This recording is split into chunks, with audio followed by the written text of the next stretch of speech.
Right, folks, geography has a bit of a reputation in that we get called a colouring in subject, and occasionally it's just quite nice to live up to people's expectations. I will emphasise this is entirely optional, but it's quite good fun and it might distract you from the madness going on outside your room for a bit. So, if you have managed to get your hands on a module booklet, this exercise is on pages 5, 6, 7 and 8. If you haven't, then I am going to send you a link to this 2-page Word document. And in addition to this 2-page work document, you will just need a plain piece of paper. Okay, so if you haven't got your hands on a module booklet yet, not the end of the world at all, because you can do this. Okay, basically, we can't really go any further in the tectonics module without talking about plate tectonics. How do we know about it? What is it? What does that mean? What implications are there? And that's going to take us, the first few videos really to get our heads around. And we have always traditionally started that part of the module by creating your own Gondwanaland. You've probably heard of Pangaea, and if you haven't, don't worry, you'll know all about it by this time next week. But you may not have heard of Gondwanaland.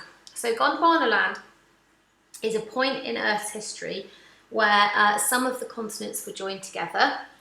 And if you look either on the screen in front of you or on page 7 of your module booklet, you will possibly recognise some of them. Here's India, here's Antarctica, South America, Africa, Australia. Okay, now at some point in Earth's history they were joined together. So how do we know that? Well, we know that because of fossils, and those funny things all relate to this key. So you can see you've got various different fossils there. So in the blue we've got a Mesosaurus, don't know how to pronounce that, one or the other. The green is a Glossopteris, etc. So if we go to the directions here, you first of all need to do a bit of colouring in. You can either keep to the colour scheme that they've got here, or you can create your own brand new colouring system. It's entirely up to you. So you colour code your key, and then you colour in the parts of your jigsaw puzzle pieces accordingly. Okay, now if you're using this Word document, fine. If you're in the module booklet, the key is on page 5 and the jigsaw puzzle pieces are on page 7. So we do a nice little bit of colouring in to start with, all right? Then you want to cut your continents out, and you want to do it, read the instructions, cut out each of the continents along the edge of the continental shelf. So we want this dotty bit to stay around the edge. So you're going to cut around the outermost line, and you're going to have your jigsaw puzzle pieces. I would suggest, if you're using the module booklet, that you pull pages 6 and 7 out of your booklet. It's designed for that to happen.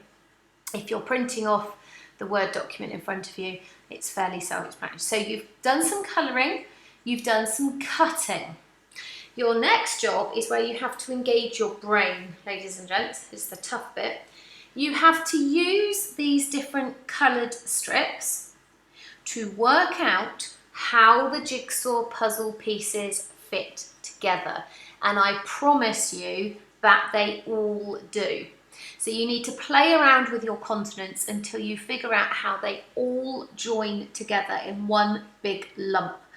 Don't worry about which direction north is or anything like that. That's going to make things way too complicated.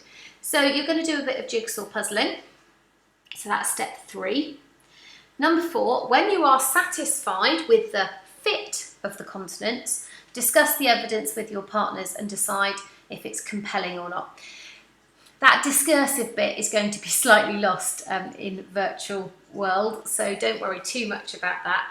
But play around with your jigsaw puzzle pieces, and then when you're happy that you think they fit together, stick them on a piece of paper. So commit to glue and actually stick them in.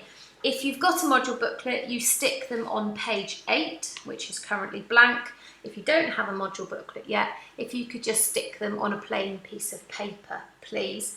And that is your little introduction to plate tectonics, and it's today's task, please. If you really, really don't want to do it, okay, that's fine, I shall forgive you.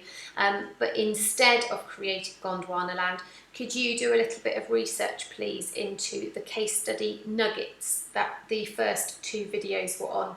So maybe you could watch a documentary about Nevado del Ruiz, or maybe you could do a little bit of digging into the Haiti earthquake or something like that. So yeah, just make sure you're doing some tectonics. And then the next video, I will be able to give you the answers to what Gondwanaland should look like. Yes, I know there's a thing called the internet and you could probably find it out all by yourself, but I will tell you the answers in the next video. And we'll also talk about what all of that means. So why does it matter that the continents used to be joined together? What is this fossil evidence that tells us that? So we will be using that information in the next one.